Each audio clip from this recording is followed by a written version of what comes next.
সুইজারল্যান্ডের বিভিন্ন ব্যাংকে বাংলাদেশি নাগরিক ও ব্যাংকগুলোর জমা অর্থের পরিমাণ ৮৩ কোটি ৪২ লাখ সুইস ফ্রাঁ বা প্রায় ১২,৭৬৩ কোটি টাকা ছাড়িয়েছে, যা বছর ব্যবধানে বেড়েছে ৪১%। ১৮ জুন সুইজারল্যান্ডের কেন্দ্রীয় bank Swiss national bank SNB এর বার্ষিক আর্থিক পরিসংখ্যান প্রতিবেদনে এই চিত্র উঠে এসেছে।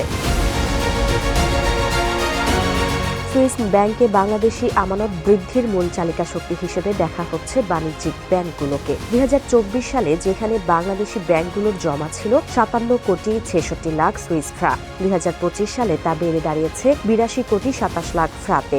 এসএনবি এর তথ্য মতে সুইজারল্যান্ডের ব্যাংকগুলোতে বাংলাদেশি আমানতের অন্তত ৯.৫% বিভিন্ন বাংলাদেশি ব্যাংকের, যা ২০২৪ সালে ৯৭.৮%, ২০২৩ সালে ২০% এবং ২০২১ সালে ৩৫% ছিল। বিপরীতে ব্যক্তি শ্রেণীর গ্রাহকদের জমার পরিমাণ বছর ব্যবধানে প্রায় ১০% কমেছে। ২০২৪ সালে যা ছিল ১,২৬ লাখ সুইস ফ্রাঁ, ২০২৫ সালে তা কমে দাঁড়িয়েছে ১,১৪ লাখ সুইস ফ্রাংকে।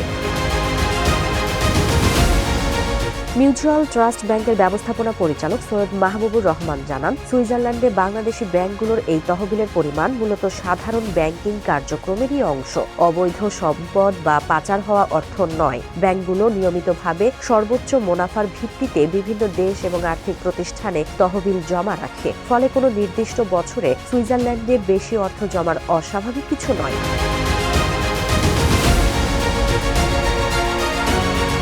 সুইস ব্যাংকে আমানত রাখার ক্ষেত্রে দক্ষিণ এশিয়ার দেশগুলোর মধ্যে বরাবরের মতোই শীর্ষে রয়েছে ভারত।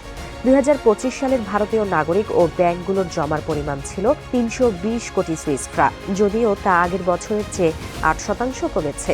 বছর ব্যবধানে কমেছে নেপাল, পাকিস্তান ও ভুটানের আমানতও।